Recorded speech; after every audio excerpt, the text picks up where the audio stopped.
Hey everyone, I'm Kyle, and this is another episode of Ask Papa, where I answer your emails about relationships, dating, divorce, co-parenting, you name it. We've got an email today from someone named Callie. This is what she's got to say. Dear Papa, I'm a 27-year-old single woman, and I met a wonderful divorced dad 3 years ago, and we started dating. He, now 38, is a mature, considerate, sensitive dad. He seemed especially eager after the first couple of months to introduce me to his 2 children, now 7 and 5. I have always loved children, though I can't have any of my own. Eventually, we got to the point where I spent 7 days at Christmas with his family in 2012, and I was on top of the world. But I noticed afterwards that he started to withdraw, cancel weekends, less phone calls.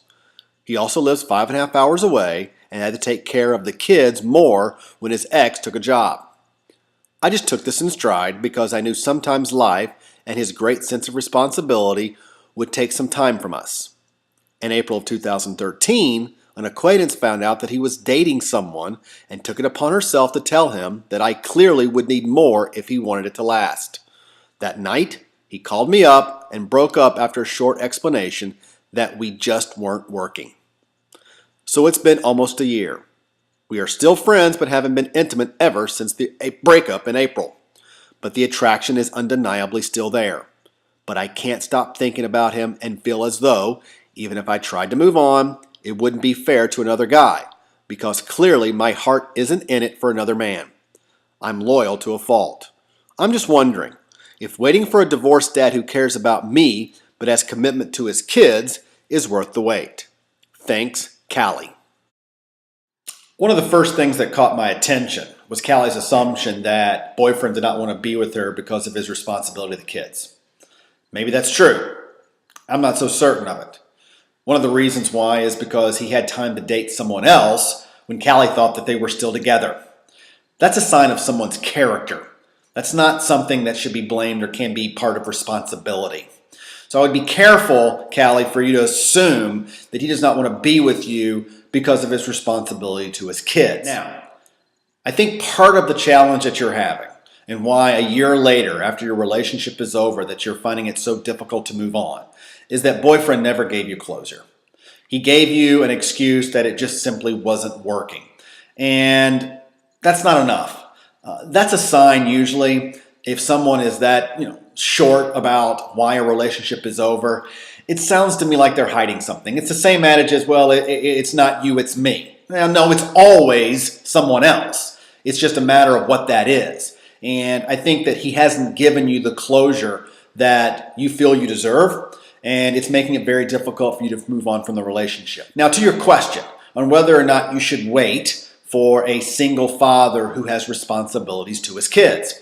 It's a very difficult question to answer, because if boyfriend was honest with you and he was giving you the real reasons why he had to put the relationship on hold, not end it, but put it on pause for a while because of the obligations to his children, then I would tell you yes, as long as that is for a short period of time, because every single parent is going to have to put their personal life on hold at one point or another so that they can take care of the obligations that they have to their children.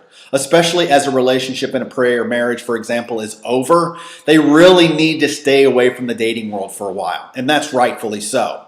Now, in the case of what you have here, if he's not going to be honest with you and tell you why the relationship is over, you just kind of leave it out there as if, it's not working, then my answer to you would be no. Because he's not reflecting the character of the type of man who is going to be honest with you.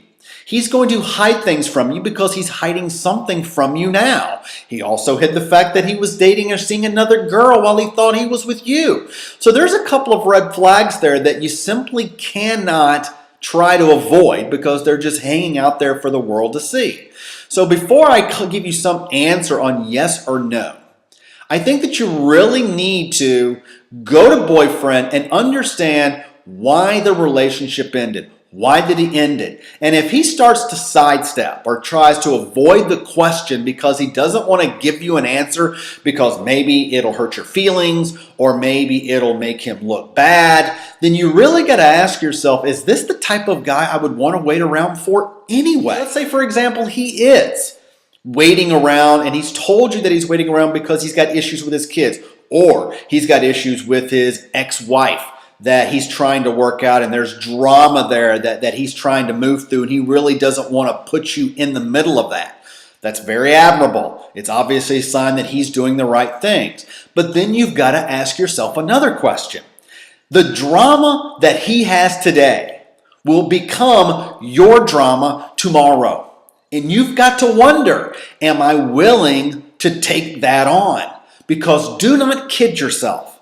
If you're in a relationship with someone and they are a divorced dad and they've got drama with an ex-wife, and a lot of them do not think that it, one, is going to stay separate from your personal life, and two, it will not eventually infiltrate your relationship.